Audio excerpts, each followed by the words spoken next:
semble bien que le soleil n'ait pas attendu le début de l'été pour faire sa brillante apparition. Aussi, je vous propose un petit voyage rafraîchissant et ayurvédique pour maintenir votre joie et votre équilibre.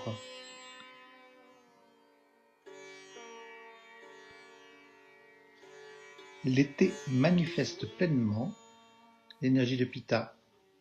Et en effet, le temps chaud et sec va augmenter le feu et la sécheresse intérieure du corps.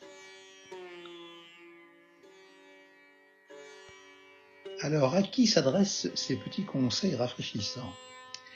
Pour les personnes kapha, vous allez être au paradis. En effet, l'été est votre période idéale de l'année. Vous êtes revitalisé par la chaleur sèche de cette saison. Votre terrain humide et dense est au mieux et vous vous sentez léger.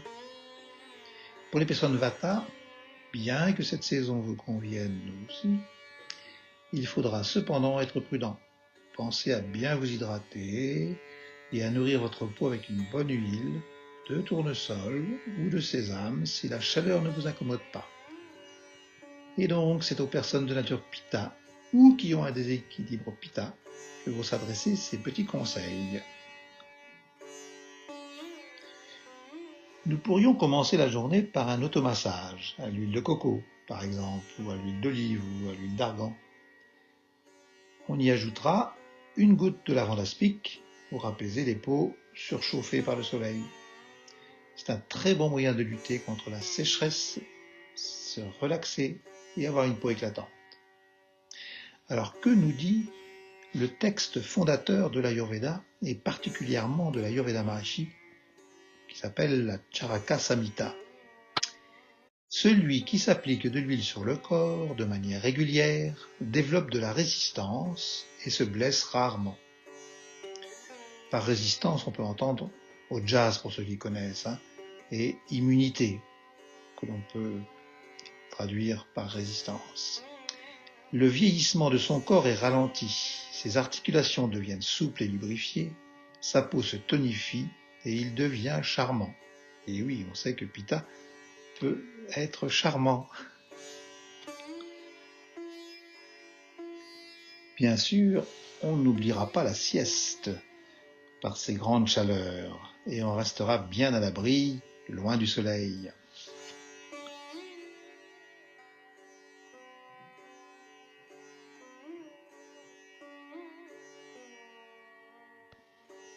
On n'oubliera pas non plus les promenades rafraîchissantes au clair de lune. Et si cela vous est possible, des promenades au bord de l'eau. On n'oubliera pas non plus les petites séances de yoga en période plus fraîche, le matin et en soirée, ainsi que l'exercice de natation.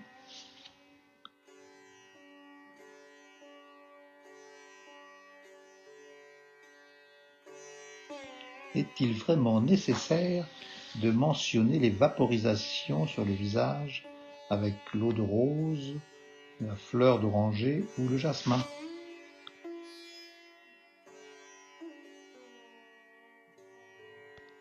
Oui, la chaleur de l'été se manifeste vers l'extérieur. Et c'est vers l'extérieur du corps que l'on ressent ce feu. Et bien sûr, l'intérieur du corps est froid. C'est le principe de polarité. C'est pourquoi nous avons moins faim, car Agni, le feu digestif, est faible. C'est donc une invitation à manger des aliments légers, peu gras et bien mastiqués.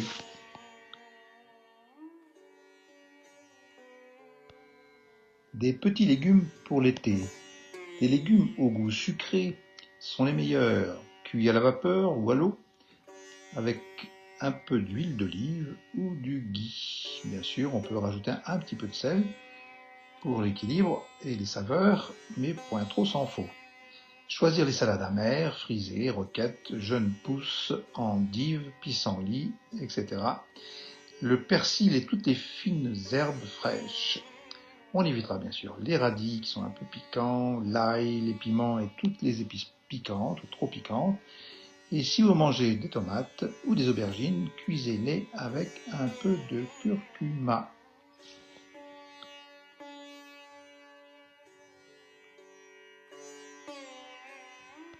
On pourra ajouter en termes de céréales, surtout le riz basmati, l'amarante, le millet et le maïs.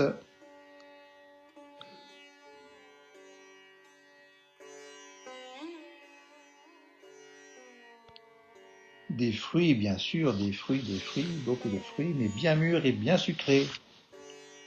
En salade, en jus, comme on veut, de préférence en dehors des repas.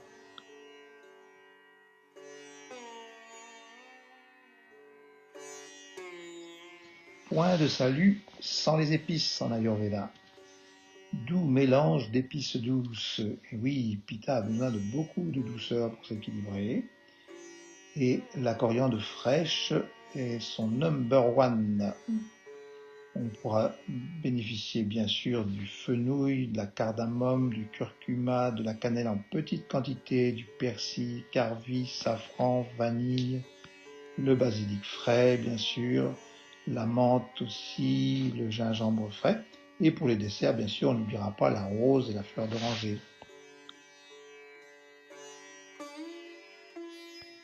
Et si on se faisait plaisir avec quelques recettes pour améliorer notre pitta?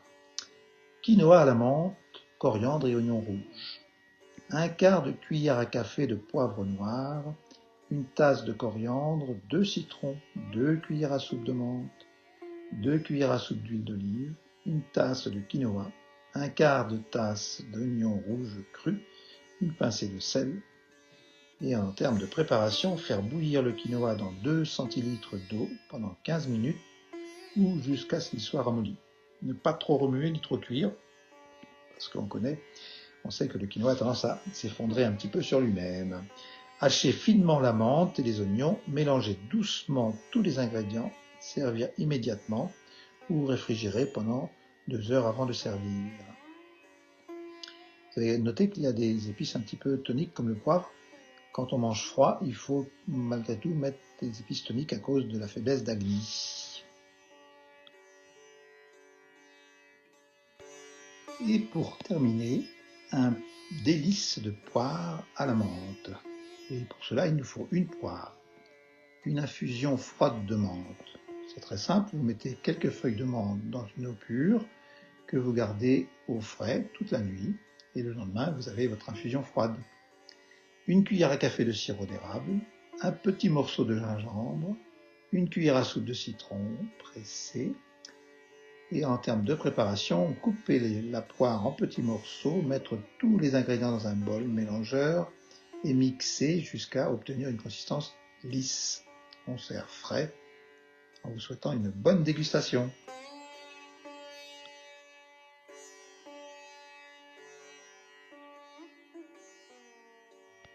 Un très bel été à chacun.